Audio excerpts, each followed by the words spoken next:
what is cervical stenosis and what does it look like? This is a model of the back of the skull and the bones inside the neck. And what it shows, the brain fits into the skull here, and the skull is like a vault that protects the brain from injury. At the base of the skull, there's a hole called the foramen magnum, and the brain essentially continues through that hole. This is an MRI scan looking at that relationship, and this is the base of the skull, and this is the foramen magnum. Anything above this point is brain. Anything below it is spinal cord. They're both extremely delicate and very well protected. A lot of us are sports fans, and a lot of us follow the NFL, and we follow brain injuries in athletes. And we know that when we bump into the brain, we damage it. We actually lose cells. And if we bump into it enough times, we can actually start having difficulty thinking.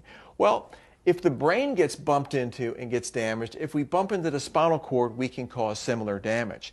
The damage to the spinal cord doesn't cause us to have difficulty thinking. It causes us to have difficulty walking or doing everything else that we normally do. So how does this actually work, and what does it look like?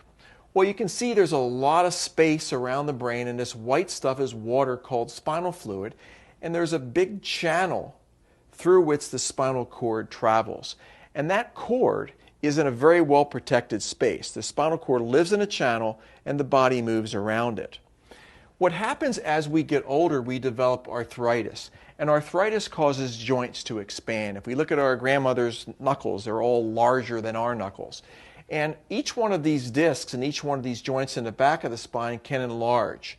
And when they do, they start putting pressure on the spinal cord. And that pressure can damage the cord and cause it to eventually lose its ability to function properly.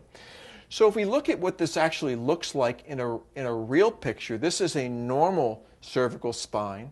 And this is a cervical spine where if we look normally at what it should look like, there should be a lot of space. And what we see is these arthritic spurs that are growing into the space that's normally occupied by the spinal cord.